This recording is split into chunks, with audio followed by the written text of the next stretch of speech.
Shalom, selamat pagi Bapak Ibu Saudara terkasih. Selamat datang di ibadah pagi Menara Doa Segala Bangsa. Puji syukur kehadirat Tuhan, kita boleh berkumpul dalam keadaan baik hari ini. Salam. Salam Bu Stella. Bisa disampaikan pernyataan Tuhan. Tadi saya dapat dari Tuhan, marilah yang letih lesu dan berbeban berat datang kepadaku, kata Tuhan. Apapun kondisi keadaanmu saat ini tidak menghalangimu datang kepadaku, kata Tuhan. Di dalamku, kata Tuhan, ada air kehidupan yang menyegarkan jiwamu, yang mengalir memenuhi hidupmu. Di dalamku, kata Tuhan, ada kekuatan yang baru. Semua kita yang ada di Zoom maupun YouTube, apapun kondisimu saat ini, kata Tuhan, Tuhan sedang menunggumu. Pegang Tuhan itu, berseru kepada Tuhan. Tuhan menunggumu, Tuhan memperhatikanmu. Tuhan akan menolongmu dan memberi kekuatan yang baru kepadamu. Di dalam Tuhan ada aliran kehidupan. Percayalah, engkau akan ditolong. Apapun masalahmu, apapun kondisimu, kata Tuhan, engkau akan ditolong. Engkau akan disegarkan, engkau akan dikuatkan. Amen. Terima kasih ya Tuhan. Hamba telah menyampaikan apa yang menjadi pesan isi hatimu bagi umatmu, Tuhan. Terima kasih, Tuhan berkati. Boleh Moren ya, mau menambahkan? Ya, pada saat pujian penyembahan dengan apa yang terakhir tadi dengan Bu Lenda, Moren cuma dikasih satu lagu, bunyi teksnya itu engkau baik, engkau baik, engkau baik bagiku. Engkau baik, engkau baik. Ya, intinya bahwa Tuhan mau menyatakan bahwa Dia baik dan Dia mau kita semua mengingat kebaikan. Terima kasih, Tuhan Yesus memberkati kita semua. Shalom, selamat pagi semuanya. Saya merasa terharu gitu loh dengan kebaikan Tuhan. Saya minta Tuhan kirimkan jiwa-jiwa dari utara, selatan, barat, timur. Emang Tuhan kirimkan jiwa-jiwa juga. Terus saya juga mendapatkan ini kiriman ya, itu dari berbagai, itu dari daerah yang saya nggak ini. Sebelumnya saya nggak tahu itu dari, ada kiriman dari Kediri, terus ada kiriman dari Manado, ada kiriman dari Kalimantan. Itu saya dapatkan berkat jasmani itu dari ini. Terus ini ada juga yang ada masalah, terus bukan bagian pelayanan saya minta sama Tuhan, hamba Tuhan yang mendampingi. Jadi kita ada video call bertiga gitu. Jadi saya kalau melayani, saya di bagian pelayanan rumah tangga dan bagian hati yang terluka. Tapi kalau bagian okultisme, saya minta hamba Tuhan yang menangani. Jadi kita ada video call bertiga gitu. Demikianlah kesaksian saya. Terima kasih. Mari kita akan masuk kepada kebenaran firman Tuhan. Kami persilahkan Ibu Esther untuk mengambil waktu dan tempatnya. Shalom. Selamat pagi semuanya. Halo. Ini kesempatan saya kedua kali ada di tempat ini. Saya mengucap syukur, terima kasih untuk undangannya. Terima kasih Pak Hebron, juga semua tim yang ada di MDSB. Sebelumnya kita masuk dalam doa dulu ya. Mari kita berdoa. Tuhan, kami mengucap syukur untuk pada kesempatan pada pagi hari ini. Suatu anugerah-Mu kalau kami boleh kembali bersatu, bersekutu pada pagi hari ini. Kami mencari wajah-Mu, kami menyembah dan meninggikan nama-Mu. Tuhan, terima kasih Bapa. Engkau kiranya mengurapi lidah bibir hamba-Mu ini. Apapun yang hamba-Mu sampaikan itu berasal daripada-Mu sendiri. Terpujilah nama-Mu Bapa. Kiranya segala hormat kemuliaan hanya di dalam nama Tuhan kami Yesus Kristus. Kami berdoa dan mengucap syukur. Haleluya. Amin. Saya sangat diberkati dengan puji-pujian dan penyembahan pada pagi ini ya. Terutama juga lagu yang terakhir dan juga untuk kesaksian-kesaksian yang tadi dibagikan, itu saya rasa berhubungan dengan apa yang akan saya sampaikan pada pagi ini. Saya akan membagikan share screen sebentar. Bapak Ibu tinggal sebentar.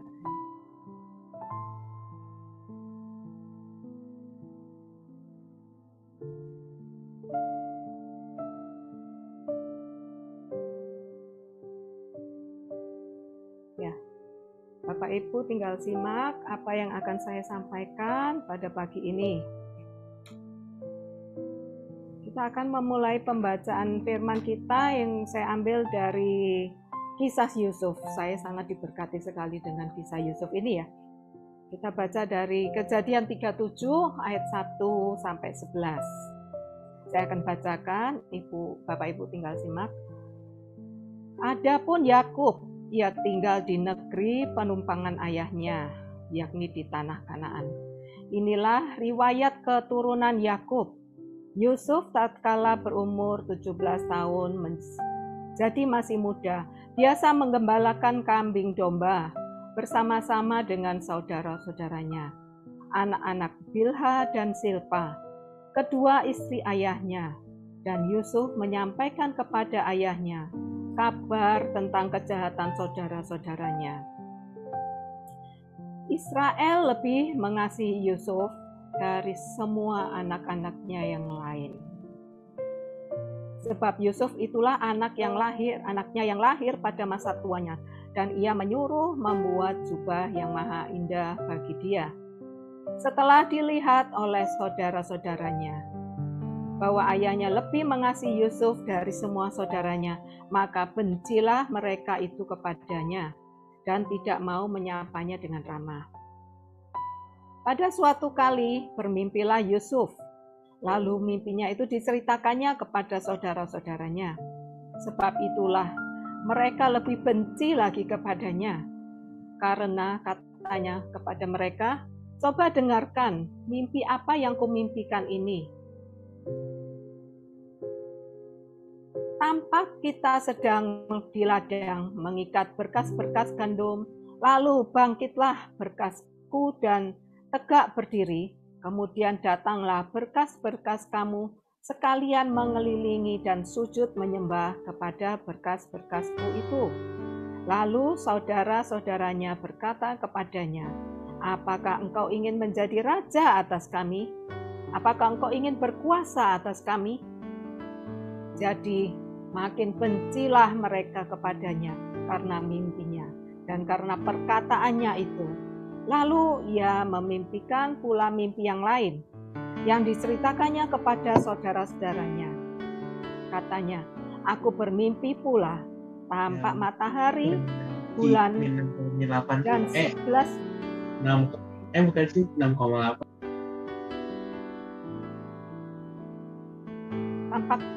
Katanya, aku bermimpi pula tampak matahari, bulan, dan 11 bintang sujud menyembah kepadaku. Setelah hal ini diceritakannya kepada ayah dan saudara-saudaranya, maka ia ditegur oleh ayahnya. Mimpi apa mimpimu itu? Masakan aku dan ibumu serta saudara-saudaramu sujud menyembah kepadamu sampai ke tanah? Maka iri hatilah saudara-saudaranya kepadanya, tetapi ayahnya menyimpan di dalam hatinya. Ya, saudara-saudara tahu bahwa Yakub memiliki 12 anak laki-laki dan salah satunya adalah Yusuf. Yusuf lahir dari Rahel pada usia Yusuf yang sudah lanjut, dan Rahel adalah istri yang sangat dikasihinya, sangat dicintainya, sehingga Yusuf itu menjadi anak kesayangan, menjadi apa yang selama itu dia harapkan, ada anak yang lahir dari Rahel. Dan saat itu Yusuf mendapatkan satu perlakuan yang istimewa dari ayahnya dibandingkan dengan saudara-saudaranya yang lain. Yusuf mendapatkan jubah yang maha indah. Ya, jadi apa yang dilakukan Yakub kepada Yusuf itu adalah satu perkenanan yang tidak didapat oleh saudara-saudaranya. Itu yang membuat saudara-saudara Yusuf itu menjadi marah kepada Yusuf dan benci. Sebenarnya bukan salah Yusuf ya, dia mendapat kasih dari ayahnya. Tapi kenapa saudara-saudaranya menjadi benci kepada Yusuf? Karena dia lebih disayang dan lebih diperhatikan, mendapat perlakuan yang istimewa dari ayahnya. Ya, sejak masa mudanya Yusuf itu sudah menggembalakan sejak usia 17 tahun ya, mungkin sekarang kira-kira seusia anak-anak SMA gitu ya, masih sangat remaja. Yusuf sudah membantu ayahnya menggembalakan kambing domba ayahnya. Dan saat mereka bersama-sama dengan saudara-saudaranya menggembalakan kambing domba ayahnya, Yusuf sering melihat kejahatan-kejahatan yang diperbuat oleh saudara-saudaranya. Dan Yusuf tidak mau kompromi. Yusuf melaporkan kejahatan-kejahatan saudara-saudaranya itu kepada ayahnya. Nah, suatu hari Yusuf mimpi. Ya, karena dia masih remaja, dia masih ya belum mengerti apa-apa kejahatan saudara-saudaranya. Dia bermimpi mendapatkan satu berkas waktu di ladang, dan berkas saudara-saudaranya itu tunduk kepada berkas-berkas dia. Dengan polosnya dia menceritakan itu ke saudara-saudaranya, juga ke ayahnya. Juga dengan mimpi dengan bulan dan bintang, yang matahari juga sujud kepada dia. Nah, itu yang membuat saudara-saudara Yusuf semakin benci lagi kepada Yusuf. Kenapa? Pertama, Yusuf itu sudah paling dikasihi ayahnya. Itu sudah membuat Yusuf dibenci saudara-saudaranya. Kedua, Yusuf mendapatkan mimpi yang seolah-olah sombong ya, dalam tanda kutip, seolah-olah Yusuf itu mau supaya saudara-saudaranya itu tunduk kepada dia, sujud kepada dia. Nah, itu yang membuat saudara-saudara Yusuf itu lebih benci lagi. Sebenarnya salahkah? Apa salah kalau Yusuf itu menceritakan mimpi-mimpinya itu ke saudara-saudaranya? Sama sekali enggak. Jadi namanya seperti anak-anak ya. Mereka ya dengan polos dan enggak ada maksud apa-apa dia menceritakan kepada saudara-saudaranya. Tapi Yusuf tidak tahu kalau saudara-saudara ini menyimpan kebencian kepada dia. Itu yang membuat saudara-saudaranya tambah benci. Nah, jadi apapun yang diceritakan Yusuf itu tetap membuat saudaranya benci. Kenapa? Karena itu saudaranya itu merasa apa yang dia omongkan Yusuf itu terlalu berlebihan. Seandainya saudaranya itu tidak punya perasaan benci atau iri, apakah dia akan marah saat Yusuf menceritakan mimpi-mimpinya itu? Saya rasa tidak. Dan sebagai seorang saudara, meskipun lain ibu, tapi seharusnya mereka saling mendukung. Wah, kalau adikku mendapat mimpi besar, aku bersyukur. Tapi kenapa yang saudara-saudara Yusuf itu tidak dapat melakukan itu? Nah, jadi karena saudara-saudara Yusuf ini sudah memiliki hati yang iri dan benci. Jadi apapun yang dilakukan Yusuf itu membuat saudaranya bertambah benci. Kita memang tidak diciptakan untuk bisa menyukakan semua orang ya. Kita pun kadang mengalami apapun yang kita lakukan sudah baik, sudah benar, tidak salah. Tapi tetap ada orang yang nggak suka. Jadi kita tidak bisa menyukakan semua orang. Ya, kita serahkan ke Tuhan ya, semua apa yang mereka lakukan, Tuhan turut bekerja atas di dalamnya. Nah, saya merenungkan apa yang dialami Yusuf ini, saya bagi dalam 3 fase. Nah, tiga fase kehidupan Yusuf yang Yusuf alami. Fase pertama adalah fase di mana Yusuf mendapatkan visi dari Tuhan. Itu yang sudah kita baca tadi di Kejadian 37 ya, ayat 1 sampai 11. Nah, kalau saudara-saudara, Bapak Ibu tahu, visi dari Tuhan yang Tuhan berikan kepada masing-masing kita itu selalu besar. Kalau bukan nggak besar itu bukan dari Tuhan. Saya nggak bilang seperti itu. Tapi visi yang dari Tuhan itu pasti besar. Kenapa? Kalau yang kecil-kecil mungkin kita dapat lakukan sendiri. Nah, karena itu Tuhan memberikan visi yang besar, di mana kita sangat tergantung kepada Tuhan. Kita tidak bisa melakukannya sendiri tanpa pertolongan Tuhan. Tanpa pertolongan Tuhan. Jadi jangan bilang kenapa kok Tuhan menyuruh saya melakukan ini yang saya tidak bisa lakukan. Itu visi yang dari Tuhan, yang Tuhan lakukan, yang berikan kepada kita. Jadi visi yang dari Tuhan itu selalu besar. Jangan pernah mengecilkan diri. Wah, saya tidak mampu. Memang kita tidak mampu, tapi Tuhan mampu. Apa yang Tuhan sudah berikan kepada kita, Tuhan pasti sertai. Tuhan pasti cukupkan dan Tuhan perlengkapi kita untuk supaya visi itu digenapi. Amen. Jadi kedua, visi yang dari Tuhan itu biasanya tidak untuk diri sendiri. Amen. Tidak untuk kemegahan diri sendiri, untuk kesombongan diri sendiri, tetapi untuk menjadi berkat buat banyak orang. Jadi seperti Yusuf dipilih, diperkenan sejak dia masa mudanya. Itu Tuhan sudah menaruhkan visi dalam Yusuf untuk menjadi berkat, untuk memelihara kehidupan suatu bangsa yang besar. Seperti saya sudah tulis di 1 Korintus 2 ayat 9. Tetapi seperti yang tertulis, apa yang tidak pernah dilihat oleh mata, yang tidak pernah didengar oleh telinga, dan yang tidak pernah timbul di dalam hati manusia. Semua yang disediakan Allah untuk mereka yang mengasihi Dia. Jelas, di sini saya kasih warna kuning. Jadi, apa yang tidak pernah dilihat oleh mata, tidak pernah didengar oleh telinga, dan tidak pernah timbul dalam hati manusia.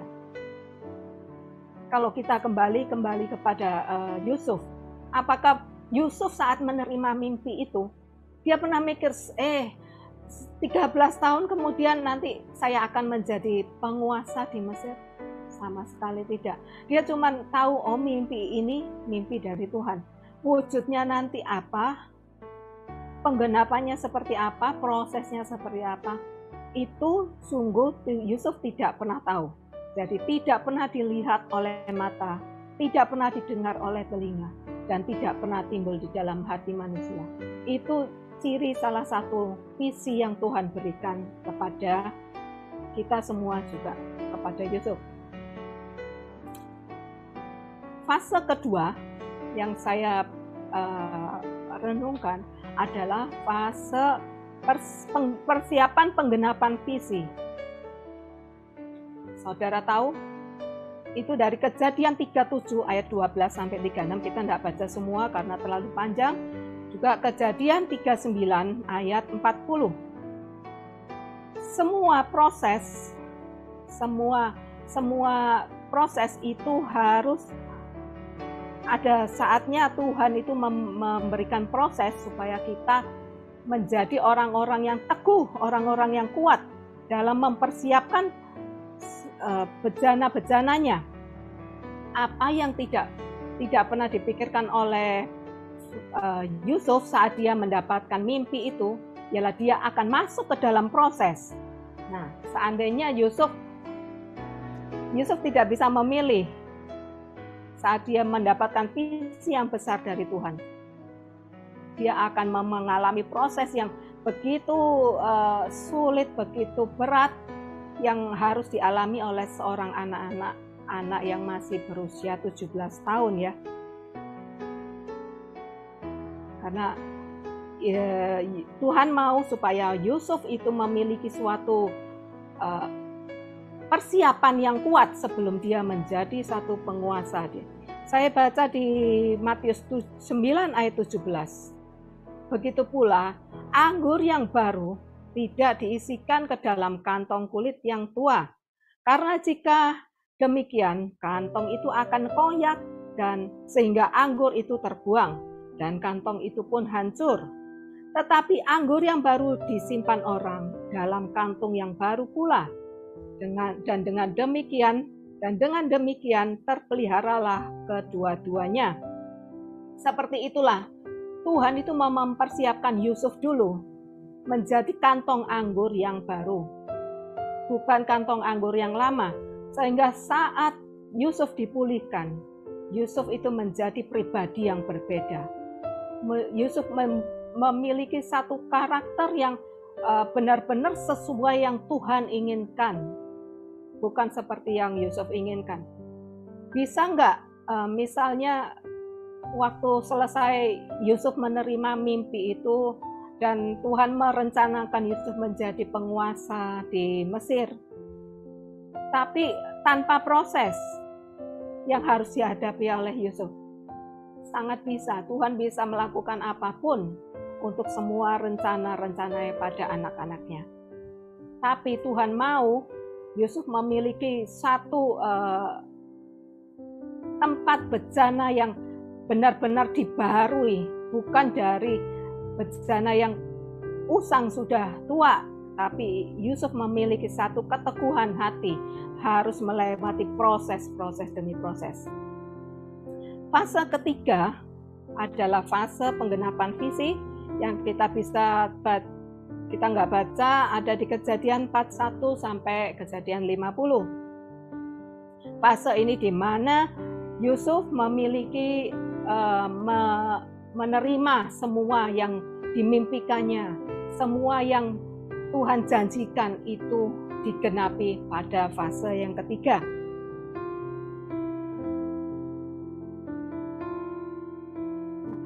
Lanjut ke Kejadian 37 ayat ke-20. Kata saudara-saudaranya kepada Yusuf, ya, sekarang marilah kita bunuh dia dan kita lemparkan dia ke dalam satu sumur ini. Lalu kita katakan seekor binatang buas telah menerkamnya, dan kita akan lihat nanti bagaimana jadinya mimpinya itu. Ini saya mau garis bawahi. Dari ayat 4, yang saudara-saudara Yusuf yang membenci Yusuf, dia tidak melakukan pemberesan hati. Nah, apa yang dilakukan saudara Yusuf? Saya beri rangkuman di sini kelakuan saudara Yusuf di ayat ke-37. Ayat keempat, saudara-saudara Yusuf benci dan tidak mau menyapa dengan ramah. Di ayat kelima, dikatakan saudara Yusuf lebih benci lagi kepada Yusuf. Di ayat ke-8b, makin benci. Ayat ke-11, dan iri hati. Sudah naik level. Jadi ayat ke-18, bermufakat untuk membunuh Yusuf. Mufakat itu adalah setuju, sepakat, dan tidak bisa menolak usulan mereka. Jadi mereka, saudara-saudara Yusuf, bersepakat dan bermufakat untuk membunuh Yusuf. Ini yang saya bilang, kenapa saudara-saudara Yusuf tidak membereskan hatinya kepada Tuhan sebelum dia lebih lagi melakukan dosa-dosa yang lebih besar kepada saudaranya. Kalau kita baca di Amsal 6 ayat 16 sampai 19. 6 perkara ini yang dibenci Tuhan, bahkan 7 perkara yang menjadi kekejian bagi hatinya: mata sombong, lidah dusta, tangan yang menumpahkan darah orang yang tidak bersalah, hati yang membuat rencana-rencana yang jahat, kaki yang segera lari menuju kejahatan, seorang saksi dusta yang menyembur-nyemburkan kebohongan, dan yang menimbulkan pertengkaran saudara. Nah, ini yang saya lihat yang itu saudara-saudara Yusuf sedang rencanakan kepada adiknya Yusuf, ya. Nah, kita baca, kita tahu dari Amsal 4 ayat 23. Sebenarnya hati itu adalah sumber segala sesuatunya. Jagalah hatimu dengan segala kewaspadaan, karena dari situ terpancar kehidupan. Nah, itu yang saya bilang tadi, kenapa saudara-saudara Yusuf dari awal mula dia benci. Dia benci kepada Yusuf, dia tidak mau membereskan kepada Yusuf apa yang dia rasakan kebencian. Mestinya dia membuat rekonsiliasi kepada Yusuf, dia bilang, aku ini benci kepada kamu, aku iri kamu lebih disayang oleh ayah dibandingkan yang lainnya. Padahal kita semua adalah sama-sama anak dari ayah, tetapi kenapa kamu sendiri yang lebih disayang? Saudara-saudara Yusuf tidak membereskan semuanya itu kepada Yusuf. Nah, itu yang membuat saudara-saudara Yusuf berencana untuk memasukkan Yusuf ke dalam sumur dan membunuhnya.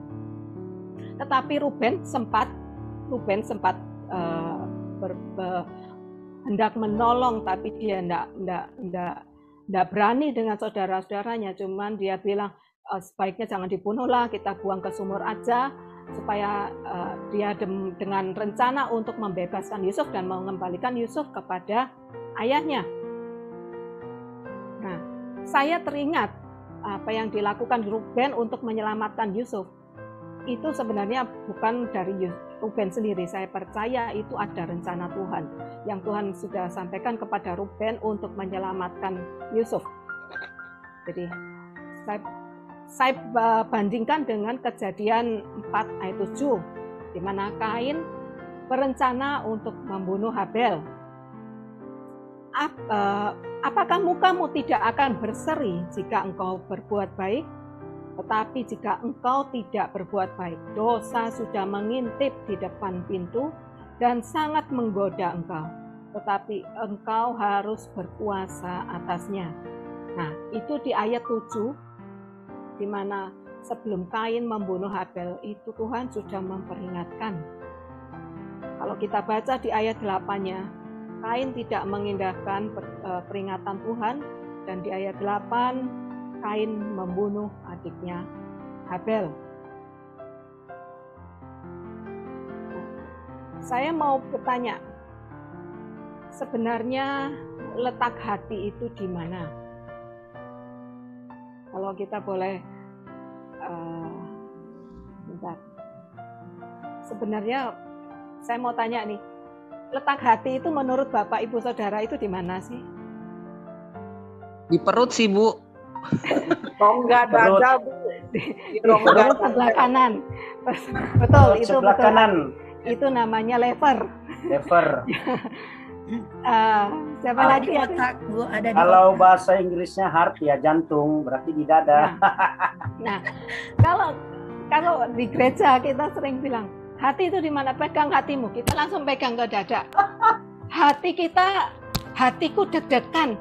Sebenarnya yang deg-degan itu bukan hati tapi jantung. Ya, betul. Ya. Berarti mesti diperbaikin. Nah, itu saya belajar dari seorang pakar, seorang ahli yang mendalami karakter dan bagi mendalami konseling ya. Beliau mengatakan hati itu sebenarnya ada di sini. Tapi kita tidak mungkin kan kalau kita bilang pegang hatimu, kita pegang kepala kita sebelah kanan. Benar? Nah, itu yang saya mau sampaikan. Ini saya mau tunjukkan dalam screen apa yang sebenarnya yang dipenuhi dalam hati kita. Nah, kalau saudara Bapak Ibu lihat dalam gambar itu, hati, pikiran kita itu yang tadi saya bilang, pikiran kita tuh dipenuhi dengan banyak hal. Mungkin yang anak sekolah dipenuhi dengan pelajaran-pelajaran fisika, matematika, kimia, sejarah, ekonomi, dan lain-lain. Untuk yang bekerja, di mana dia harus mengejar omset, di mana harus memenuhi target-target yang ditentukan. Untuk ibu-ibu rumah tangga mungkin mikir, hari ini mau masak apa, nanti sore mau masak apa, harus melakukan apa. Begitu banyak pikiran yang memenuhi pikiran kita setiap hari. Nah, Efesus 6 ayat 12 katakan, karena perjuangan kita bukanlah melawan darah dan daging, tetapi melawan penguasa-penguasa, melawan penghulu-penghulu, dan melawan dunia yang gelap ini, melawan roh-roh jahat di dunia. Jadi apa yang kita pikirkan itu masuknya dari pikiran juga. Apa yang kita pikirkan itu tidak semuanya dari Tuhan. Tidak semuanya dari apa yang kita pikirkan itu tidak semuanya dari diri kita sendiri, tapi seringkali dari iblis. Jadi seperti yang kita bilang,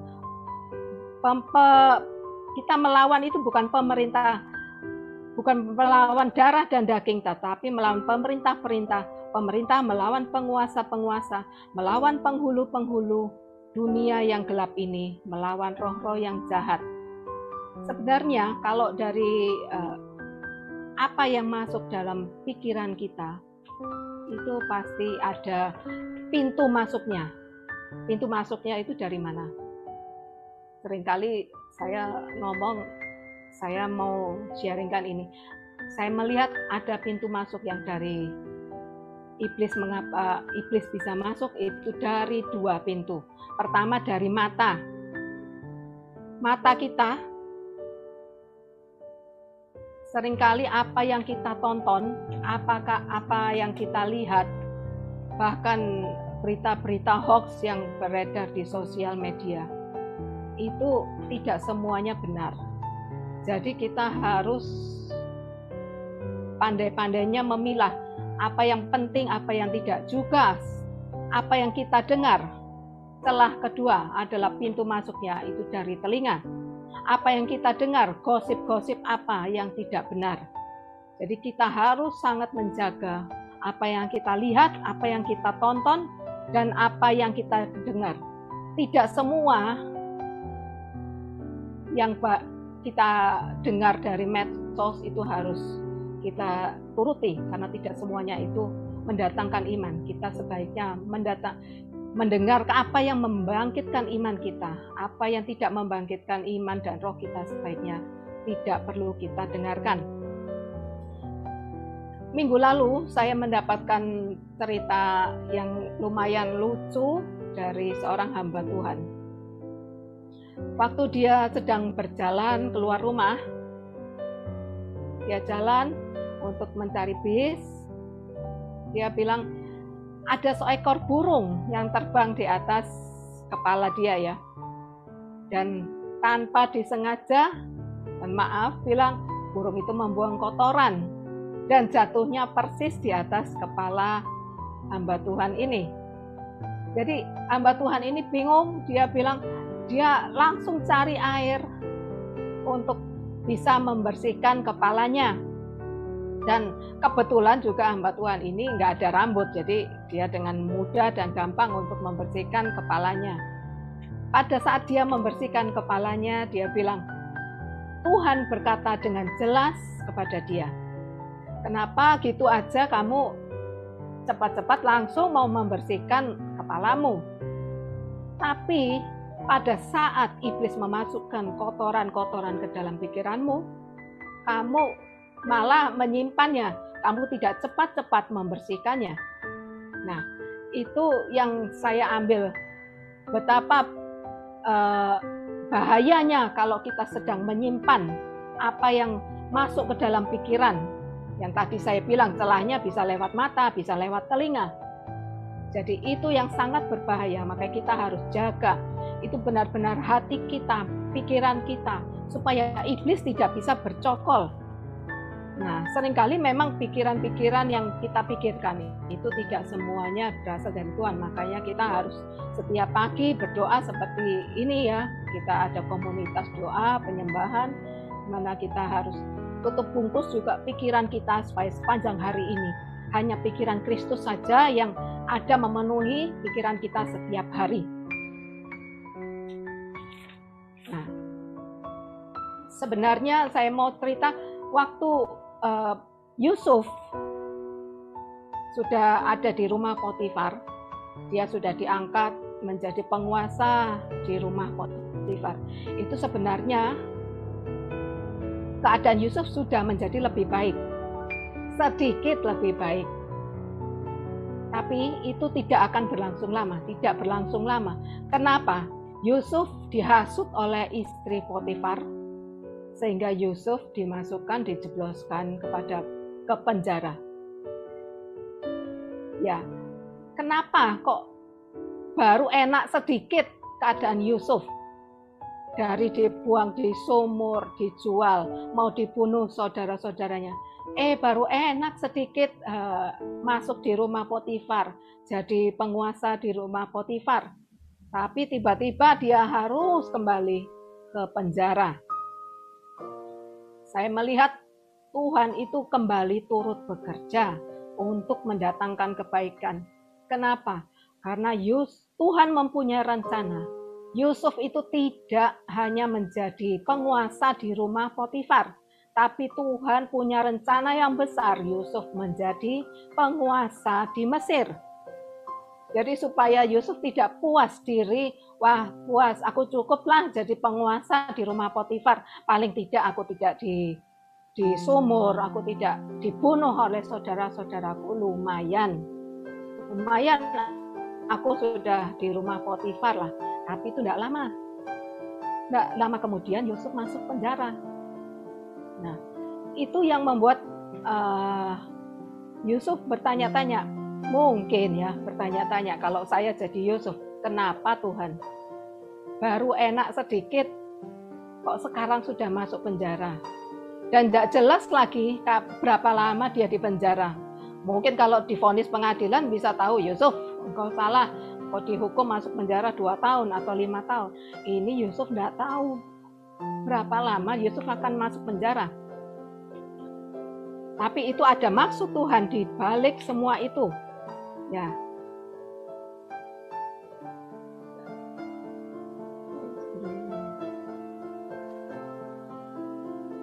Nah, dalam Kejadian 40 ayat 14 dikatakan, saat Yusuf di penjara, dia bertemu dengan juru minuman dan juru roti raja. Yang keduanya juga dijebloskan ke penjara karena kesalahan-kesalahan dan yang mereka perbuat kepada raja. Di Kejadian 40 dikatakan ayat 14, tetapi ingatlah kepadaku apabila keadaanmu baik nanti, tunjukkanlah terima kasihmu kepadaku. Nah, saat itu Yusuf memohon belas kasihan kepada juru minuman supaya saat dia dikeluarkan nanti, mimpi-mimpinya digenapi, juru minuman kembali kepada kerajaan dan tugasnya. Yusuf akan dipilih, diingat untuk dikeluarkan dari penjara. Tapi apa yang dilakukan oleh juru minuman ini? Juru minuman ini lupa. Dan lupanya tidak 1-2 hari, lupanya 2 tahun. Bisa saudara bayangkan. Dan bahkan dikatakan bukan cuman lupa, dilupakan. Jadi seolah-olah ada kesan disengaja ya, bahkan dilupakan oleh juru minuman raja. Sehingga Yusuf, ya mungkin itu proses Yusuf juga kalau saya bilang, supaya Yusuf tidak bergantung hanya kepada juru minuman, dan supaya dia seolah kalau dia harus keluar dari penjara itu karena pertolongan dari juru minuman dan bukan pertolongan dari Tuhan. Itu yang saya dapat ya. Jadi Tuhan itu benar-benar mau supaya Yusuf itu bergantung sepenuhnya pada Tuhan dan bukan kepada siapapun. Itu fase-fase yang sudah dilewati oleh Yusuf pada fase kedua untuk memproses, untuk mempersiapkan Yusuf memasuki tahap fase yang berikutnya, di mana fase ketiga penggenapan visi dari Tuhan. Nah, saya kalau mau bilang apa yang dilakukan Yusuf, apa yang dilewati oleh Yusuf. Yusuf ini memiliki pengalaman-pengalaman yang tidak dimiliki oleh saudara-saudaranya, bahkan orang lain. Sekolah kehidupan Yusuf itu bayarannya mahal. Dari dia menjadi anak di rumah ayahnya, dia sudah menggembalakan kambing domba, bukan seperti anak yang dimanja di rumah, tidak boleh kemana-mana, tapi dia harus menggembalakan kambing domba ayahnya. Nah, itulah sekolah kehidupan dari Yusuf, menggembalakan kambing domba ayahnya, masuk ke dalam rumah Potifar.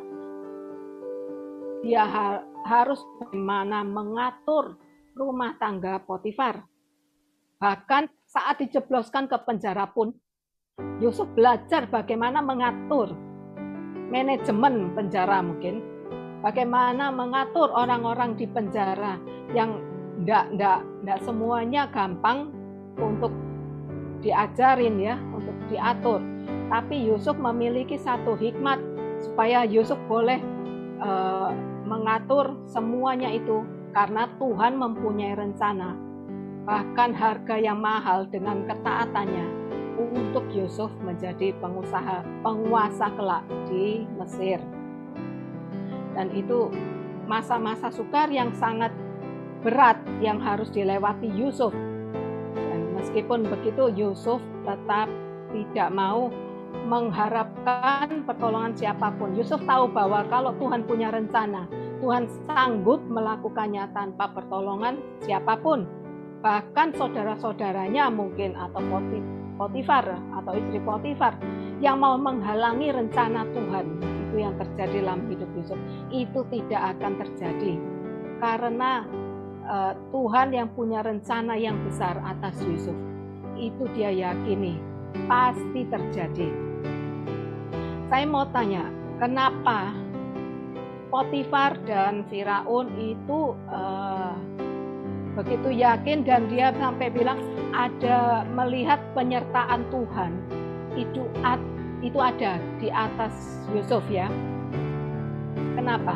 Kira-kira apa yang dilakukan Yusuf itu, dia Potifar melihat bahwa Yusuf disertai Tuhan. Firaun juga melihat apa yang dilakukan Yusuf itu disertai Tuhan.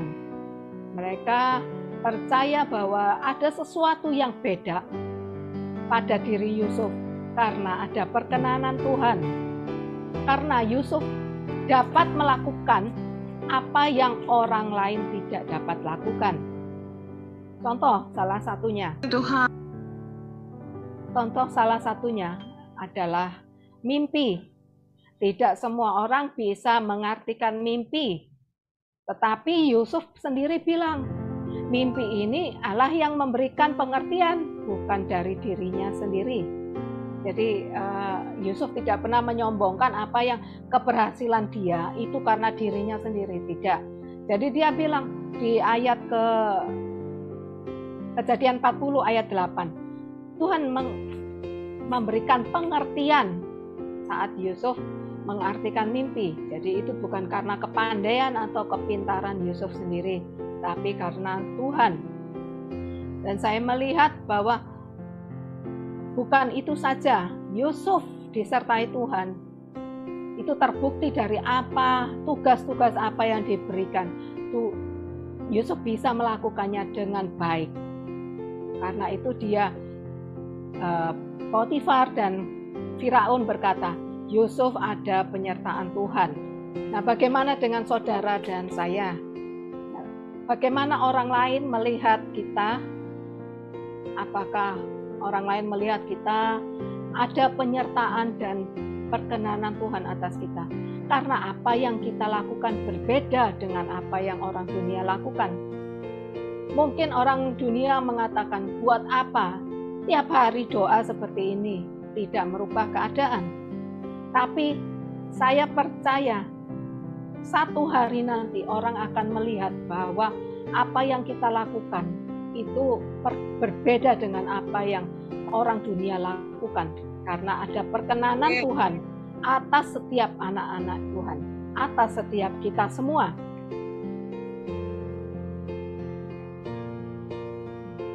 Selanjutnya, slide selanjutnya. Nah, ada kecerdasan Yusuf yang Yusuf lakukan, yang ada di Yusuf yang tidak ada di orang lain atau saudara-saudaranya, yaitu adalah kecerdasan emosional. Pertama, kecerdasan emosional di mana Yusuf itu memiliki penguasaan diri. Dia tidak membenci, dia tidak membalas saudara-saudaranya dengan kejahatan saat keadaan Yusuf dipulihkan. Kita baca di Kejadian 50 ayat 20, kita tahu bahwa Yusuf berkata kepada saudara-saudaranya, engkau mereka-rekakan yang jahat, tapi Tuhan mereka-rekakan untuk kebaikan, untuk memelihara satu bangsa, kehidupan satu bangsa yang besar. Kedua, Yusuf memiliki kecerdasan intelektual, di mana Yusuf dapat menyerap mengambil satu kesimpulan dari setiap proses yang dia hadapi. Dia belajar apa. Jadi waktu dia masuk penjara, dia belajar apa di sana. Itu tidak semua orang dapat menangkap sisi baiknya saat di penjara, saat di sumur, saat ditolak oleh saudara-saudaranya, dibenci oleh saudara-saudaranya. Tapi Yusuf mampu belajar dari setiap apa yang dia hadapi, proses yang dia hadapi. Ketiga, Yusuf memiliki kecerdasan spiritual, yaitu kita tahu Yusuf itu takut Tuhan, seorang anak yang meskipun masih muda, dia takut Tuhan, dia takut melakukan dosa. Kecerdasan yang keempat, Yusuf memiliki kecerdasan moralitas, di mana Yusuf menolak rayuan dari istri Potifar, dan dia lebih memilih lari. Dia memilih waktu di penjara, dia tidak membela diri bahwa dia sebenarnya hanya korban, tapi Yusuf tidak melakukan itu semua.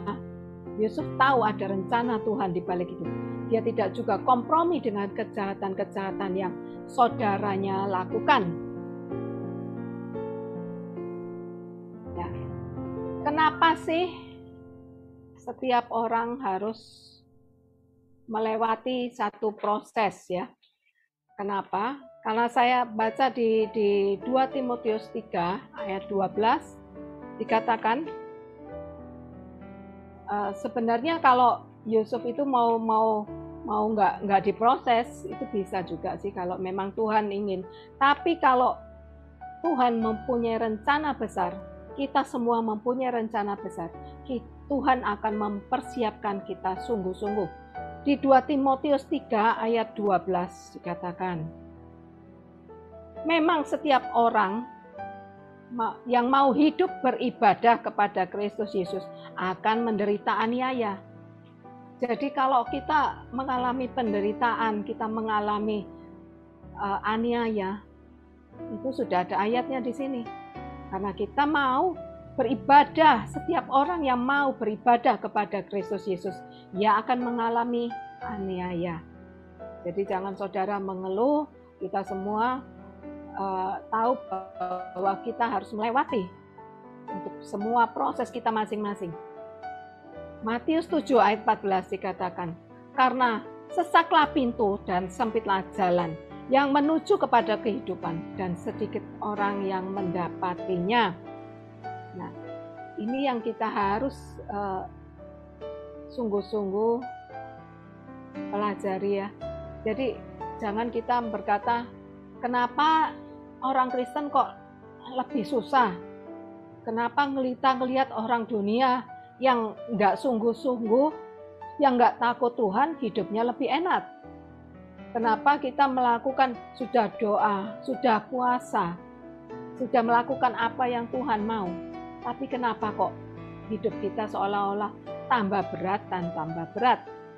Seringkali kadang orang-orang mengeluh seperti itu yang saya dengar, apa yang orang-orang ceritakan kepada saya.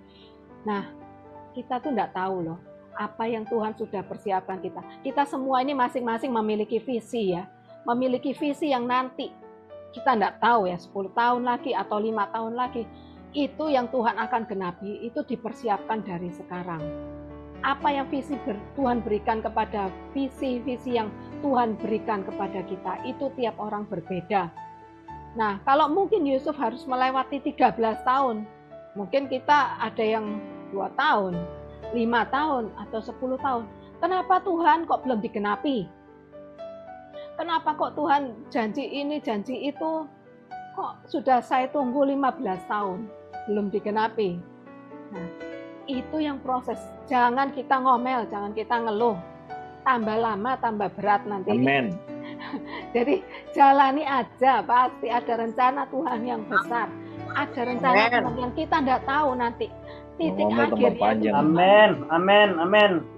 Kita tidak tahu loh. Kita ini masuk sekolah kehidupan, tidak tahu lulusnya itu kapan. Nah, kadang itu yang membuat kita jadi, misalnya kita ngeluh, kita marah ke Tuhan, itu tambah membuat proses kita tambah panjang nantinya. Nah, saya mau katakan Yusuf itu tetap teguh pada apa yang dia terima. Dia percaya bahwa apa yang Tuhan katakan itu pasti dilakukan Tuhan pada waktunya. Karakter yang Tuhan inginkan dari Yusuf itu yang lebih penting, bukan kedudukan, bukan cuma sekedar penggenapan janji. Kalau Yusuf cuma puas, wah aku sudah puas, aku sudah dibebaskan dari penjara, dan aku sekarang menjadi penguasa, dan dia sudah puas, dan dia kipas-kipas, duduk-duduk. Bukan itu yang dimaksud tujuan dari Tuhan. Tapi Tuhan mau lebih dari itu, adalah membentuk karakter Yusuf. Apa yang Tuhan mau dari kita semua juga adalah proses yang kita alami, kita lewati, itu membentuk karakter kita. Kita pelajari dari Yusuf, apa yang Yusuf dapat selama dia mengalami proses itu 13 tahun. Dia mengalami memiliki karakter teruji. Yusuf takut akan Tuhan, itu teruji. Nah, kadang kita tidak tahu ya. Kita bilang, aku ini takut Tuhan. Aku ini tidak melakukan dosa, aku ini takut Tuhan. Tapi harus diuji kan? Ya, jadi emas yang murni itu harus diuji. Kita tidak bisa katakan sesuatu itu baik sampai ada ujian. Ujian itu baru muncul, baru kita tahu sebenarnya kita ini takut Tuhan enggak. Nah, ini sudah teruji pada saat karakter Yusuf diproses. Nah, itu Yusuf tetap takut akan Tuhan, dan dia tidak beralih sedikit pun, dia tidak menyalahkan Tuhan, dia tidak menggerutu saat dia mengalami proses. Dan itu yang Tuhan mau, teruji, imannya teruji. Kedua, karakter Yusuf yang muncul adalah ketaatannya kepada otoritas. Jadi otoritasnya siapa? Waktu Yusuf di rumah ayahnya, otoritas adalah ayahnya. Yusuf taat, Yusuf mau melakukan apa yang diperintahkan oleh ayahnya. Itu dia lakukan dengan sepenuh hati, dengan kasih. Waktu Yusuf di rumah Potifar, dia taat, apapun yang diperintahkan Potifar, dia turuti. Bahkan dia tidak melanggar. Saat istri Yusuf merayu Yusuf, dia bilang, semua ada dalam kuasaku kecuali engkau. Nah, itu yang Yusuf katakan. Jadi Yusuf benar-benar orang yang memegang pada ketaatannya pada otoritas. Ketiga, Yusuf memiliki kesabaran dan penguasaan diri. Saat-saat menghadapi masa-masa yang sulit, Yusuf tidak mengeluh, bahkan berontak atau marah kepada Tuhan. Keempat, saat Yusuf dipulihkan, Yusuf tidak membalas kejahatan saudara-saudaranya, bahkan dia mengampuni dan dia memberkati saudara-saudaranya, karena dia tahu apapun yang saudara-saudaranya lakukan, itu mereka tidak tahu apa yang mereka lakukan, karena Yusuf sudah tahu bahwa satu hari dia akan menjadi berkat. Dia akan menjadi penolong buat satu bangsa yang besar. Kelima, Yusuf tidak sombong saat dia keadaan dipulihkan. Nah, dia tidak semena-mena atau melakukan, meskipun kita tahu sedikit Yusuf agak mengerjain saudara-saudaranya yang harus bolak-balik, tidak langsung dia membuka diri bahwa aku ini Yusuf saudaramu yang kamu buang, yang kamu jual sebagai budak. Nah, tidak seperti itu. Tapi Yusuf tidak sombong dan dia tahu bahwa apa yang Tuhan lakukan dalam hidupnya itu adalah sesuatu yang besar. Kita tahu bahwa apapun yang saat ini kita lakukan, apapun yang saat ini kita alami hari-hari ini, pandemi, banyak orang yang tidak bekerja, kehilangan pekerjaan, bahkan kehilangan anggota keluarganya. Ya, kita tahu ini saya mau samakan hampir sama dengan apa keadaan Yusuf saat itu. Meskipun kita tidak persis sama seperti Yusuf dibuang ke sumur, dimasukkan penjara. Tapi bukankah kita saat ini harus ada di rumah? Itu hampir sama dengan orang yang di penjara yang tidak bebas seperti dulu. Kita harus melakukan prokes yang ketat, kita harus kemana-mana harus pakai masker, kita harus melakukan new normal lagi, tidak seperti dulu lagi. Bukankah seperti itu keadaan yang hampir sama dengan apa yang dialami oleh Yusuf?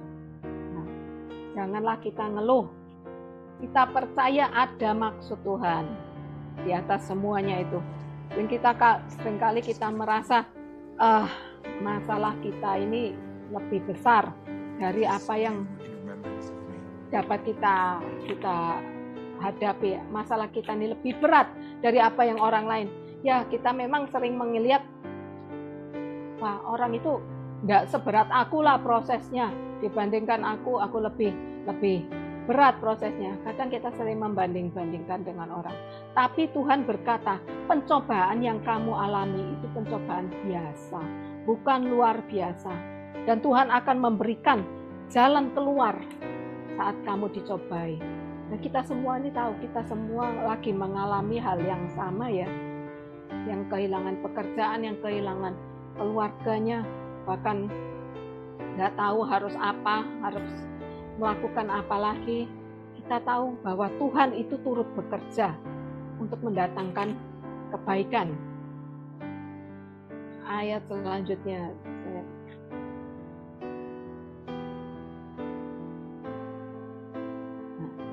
saya mau ceritakan apa yang Tuhan lakukan itu selalu yang terbaik untuk setiap kita. Bentar.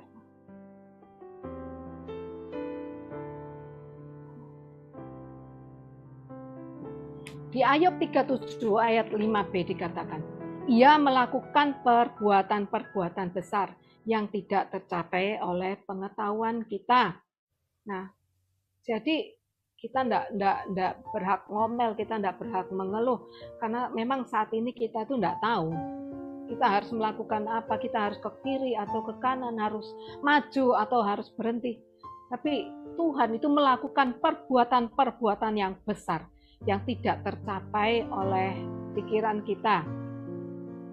Saya mau cerita, saya mau saksikan tahun 2019. Jari saya ini tidak bisa diginiin ya. Jadi saya tidak tahu kenapa atau terlalu capek atau gimana. Jari saya ini tidak bisa diginiin. Jadi cuman bisa nekuk gini aja, ini jari manis aja, cuman bisa gini. Terus saya ini ke dokter. Saya ke dokter dan dokter bilang ini kayak rheumatic arthritis ya. Jadi sejenis kayak autoimun katanya. Dan harus minum obat seumur hidup. Maaf. Harus minum obat seumur hidup. Nah, kalau tidak minum obat itu akan menjalar ke jari yang lain sehingga yang lainnya nanti tidak bisa ditekuk. Nah, itu dokter itu bilang gitu. Tapi saya sempat minum obatnya beberapa hari saja. Saya bilang, Tuhan, ini tangan untuk melayani Engkau juga. Jadi saya kalau waktu itu kalau megang pisau, waktu masak megang pisau, nggak bisa dibuka. Jadi harus tangan kiri saya ini buka. Jadi sudah rapat, kalau sudah nekuk nggak bisa dibuka lagi. Jadi harus dibantu. Nah, saya teringat dokter itu bilang harus minum obat seumur hidup. Dan dengan iman saya itu tolak.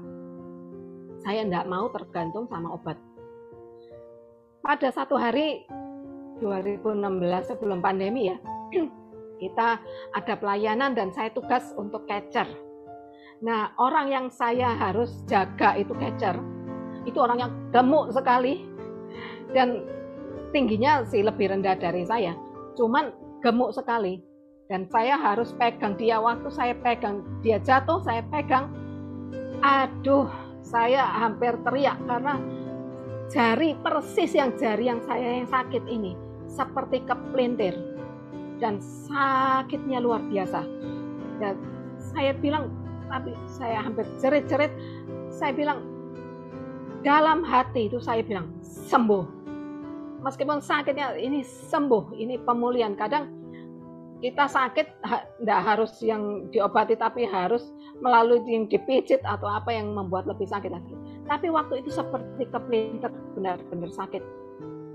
Dan saya dengan iman saya bilang, ini sembuh.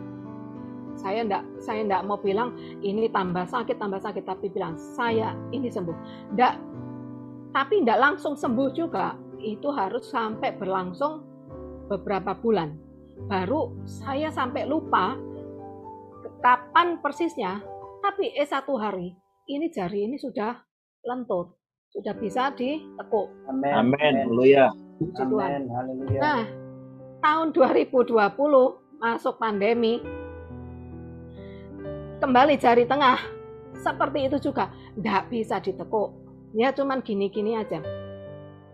Nah, saya jadi teringat lagi. Nah, itu tadi saya bilang, omongan dokter masuk di pikiran saya, kalau tidak diobati ini akan merambat ke jari-jari yang lain, tidak bisa nekuk. Nah, itu sempat masuk dan saya harus patah-patahkan itu omongan dokter.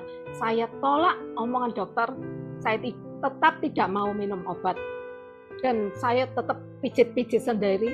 Jadi ya sama, jadi kalau saya pas megang pisau atau megang sesuatu, saya harus bantu untuk bisa lepas. Kalau tidak gitu tidak bisa buka. Dan saya percaya tetap dengan iman saya tidak minum obat. Kalau yang jari manis saya ini sudah disembuhkan, pasti yang jari tengah Tuhan sembuhkan juga. Dan saya percaya saya cuma pijit-pijit. Dan puji Tuhan, ini sekarang bisa digerakkan. Amin. Saya mengucap syukur. Jadi bukan saya bilang kalau saudara sakit tidak boleh minum obat. Saudara harus tanya Tuhan, iman saudara apa yang harus dilakukan. Itu yang saudara lakukan. Kalau saudara memang harus minum obat, ya minum obat gitu loh. Kalau saya cuman nggak mau minum obat, kenapa? Saya merasa hal sepele ya. Saya nganggap ini cuma nggak bisa nakuk gini aja. Kenapa harus minum obatnya seumur hidup? Itu yang saya nggak mau terima. Saya tolak gitu. Dan saya mengucap syukur sekarang jari saya sembuh. Nah, screen selanjutnya. Apa yang harus kita lakukan saat ini supaya kita kuat menghadapi proses ya, supaya kita kuat menghadapi proses yang harus kita lewati ini. Pertama, kita harus membaca firman lebih banyak lagi, membaca firman bahkan lebih banyak dari sebelumnya. Kalau biasanya kita baca 10 pasal, kita bisa tambah 20 pasal. Apalagi kalau kita di rumah enggak sering keluar gitu, kita punya lebih banyak waktu ya untuk kita bisa banyak membaca firman ya. Roma 10 ayat 17 dikatakan bahwa iman timbul itu dari pendengaran dan pendengaran akan firman Tuhan. Jadi bukan pendengaran akan berita-berita hoax. Jadi berita-berita hoax tidak akan menimbulkan iman, tapi iman timbul dari pendengaran akan firman Tuhan. saya dengar hamba Tuhan berkata, tidak ada orang yang kekurangan iman, tapi yang ada adalah orang yang kekurangan firman. Jadi semakin banyak kita membaca firman, semakin banyak kita makan firman, itu akan menguatkan iman kita. Amin. Yang kedua, kita harus memperbanyak lagi doa dan penyembahan.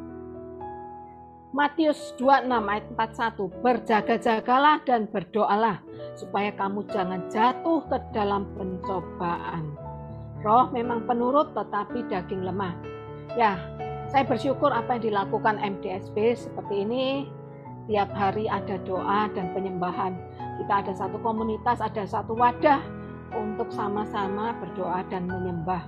Bahkan berdoa untuk Indonesia itu sangat penting ya. Karena saat ini Indonesia sangat membutuhkan doa-doa kita. Dan itu saya sangat bersyukur banget apa yang dilakukan MDSB ini. Benar-benar sangat memberkati banyak orang. Yang ketiga, hati yang melekat kepada Tuhan. Yesaya 40 ayat 31, tetapi orang-orang yang menanti-nantikan Tuhan mendapat kekuatan baru. Mereka seumpama raja wali yang naik terbang. Dengan kekuatan sayapnya, mereka berlari dan tidak menjadi lesu. Mereka berjalan dan tidak menjadi lelah. Jadi, andalkan Tuhan, melekat kepada Tuhan. Apapun yang kita lakukan, bertanya kepada Tuhan supaya kita tidak salah. Kadang kita terlalu terburu-buru sampai kita, dah ini sudah pengalamanku. Aku sudah melakukan ini bertahun-tahun. Tidak perlu tanya Tuhan lagi. Dilakukan, akhirnya mentok, nabrak tembok, baru tanya ke Tuhan. Jadi apapun meskipun itu sudah pengalaman, kita sudah fasih melakukan satu hal itu bertahun-tahun, tetap apa Tuhan? Apa Engkau mau aku melakukan ini? Atau aku harus pindah haluan pekerjaan, aku harus pindah kerjaan. Apa yang harus aku lakukan? Itu tetap harus tanya Tuhan, melekat kepada Tuhan. Jangan kepada keinginan kita sendiri. Nah, ini saya mau sedikit saksikan apa yang dilakukan. Kemarin teman saya ya cerita ya, dia terkena COVID dan dia baru keluar dari rumah sakit. Dia pendoa, dia takut Tuhan dan dia sudah melayani juga. Tapi dia bilang, kenapa ya? Apa rencana Tuhan sampai aku harus masuk rumah sakit karena terpapar COVID? Di rumah sakit itu dia ada beberapa orang juga yang di kamar yang sama. Dan ternyata dia tetap melayani orang-orang. Ibu mau enggak saya doakan? Padahal dia sendiri juga sakit. Tapi dia mau melayani, mendoakan orang-orang di sebelah ranjangnya. Oh iya, justru orang yang seperti itu yang kadang kepepet ya. Kalau kepepet baru mau didoakan meskipun mereka anak-anak orang-orang kedar, nekwayat ya. Jadi meskipun keadaan mereka, kalau keadaan mereka baik-baik saja belum tentu mereka mau didoakan. Tapi karena mereka kondisinya sudah kepepet kena COVID, ketakutan, akhirnya dia mau didoakan oleh teman saya ini. Dari satu orang minta didoakan, orang lainnya juga, Bu, saya minta didoakan oleh Ibu karena saya merasa temannya itu cerita waktu saya didoakan kok saya rasanya enak gitu, rasanya saya tenang, sukacita. Dia enggak bilang sukacita, saya merasakan lebih nyaman gitu ya. Akhirnya dia doakan satu teman-temannya yang di satu kamar itu. Nah, besok harinya satu persatu orang yang ada di ruangan ini, ruangan kamar ibu itu pulang. Dan dia tanya ke susternya, loh sus, orang yang di ranjang sebelah itu mana? Oh sudah pulang. Loh yang satunya mana? Sudah pulang. Yang satunya lagi sudah pulang. Amin, amin. Nah, orang-orang yang mereka doakan, yang ibu ini doakan, sudah pulang. Nah, ibu ini malah yang belum pulang. Nah, jadi dia bilang, wah, aku ini yang ada maksud Tuhan, supaya aku ini kena COVID ini ada rencana Tuhan untuk dia mendoakan orang-orang itu. Akhirnya ibu ini juga pulang setelah itu beberapa hari berikutnya. Ibu ini sembuh dan boleh keluar. Dan dia saksikan itu. Jadi setiap kita itu enggak tahu ya. Kalau kita ini apa yang kita alami itu jangan ngeluh dulu, jangan mengomel dulu. Itu bukan buat saudara, buat saya juga. Jadi kita melihat keadaan yang sedikit tidak nyaman, itu kita sudah ngomel, kita sudah ngeluh, menggerutu. Tapi sebenarnya lihat nanti ada buahnya, ada maksud Tuhan di balik semua itu. Amin, amin.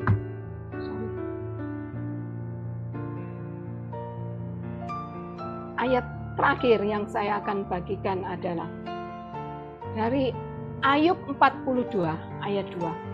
Bahwa Ayub berkata, aku tahu bahwa engkau sanggup melakukan segala sesuatu dan tidak ada rencanamu yang gagal. Nah, percayalah dari kesaksian tadi yang saya saksikan, bahwa iblis mungkin merencanakan kejahatan, merencanakan teman saya harus kena COVID. Tapi Tuhan merencanakan untuk kebaikan. Bahkan harus mendoakan orang-orang kedar yang ada di kamar itu. Nah, kita percaya bahwa penyertaan Tuhan itu selalu sama, dahulu, sekarang, sampai selamanya. Amin. Amin. Jadi kita tetap kuat, kita harus saling menguatkan. Jadi kalau ada saudara yang lemah, ada saudara yang sakit, kita dukung dalam doa. Saya diberkati dengan, saya mau bagikan gambar ini terakhir ya. Saya diberkati, saya dapat gambar ini dari Facebook ya. Saya bilang ini sangat luar biasa ya. Dalam keadaan sulit pun kita harus tetap berbuah. Amin. Jadi kita lihat ini pohon meskipun tidak ditanam di tanah, dia bisa tumbuh di tembok. Jadi keadaan kita pun jadi kita tidak bisa. Wah, keadaan hidupku dulu nyaman. Keadaanku dulu gampang cari uang, gampang cari pekerjaan. Sekarang semuanya sulit. Jangan kita ngeluh. Tuhan itu bisa bikin loh. Pepaya aja bisa tumbuh dari tembok. Nah, seperti itu buahnya lebih banyak lagi dan daunnya lebih subur. Jadi saya bilang, kita bukan saja harus berbuah, tapi kita harus berubah juga. Jangan kita terpatok dengan hal-hal yang lama. Kalau dulu enggak bisa, saya kerjanya cuma bisa ini. Kalau itu sekarang tidak menghasilkan lagi, cobalah pekerjaan apa yang bisa dilakukan yang lain. Mungkin yang bisa masak, ibu-ibu yang bisa masak dan menjual masakan itu. Itu yang saya bilang, kita harus berubah dan tetap harus berbuah. Ayatnya saya baca dari Yohanes 15 ayat 16. Bukan kamu yang memilih aku, tetapi akulah yang memilih kamu. Dan aku telah menetapkan kamu supaya kamu pergi dan menghasilkan buah. Dan buahmu itu tetap, supaya apa yang kamu minta kepada Bapa dalam namaku diberikannya kepadamu. Jadi saudara dan saya ini adalah orang-orang pilihan Tuhan. Tuhan sudah memilih kita semua untuk kita berbuah, dan buah kita bisa berbuah untuk saudara-saudara kita, untuk lingkungan kita, bahkan untuk bangsa. Tuhan memberkati.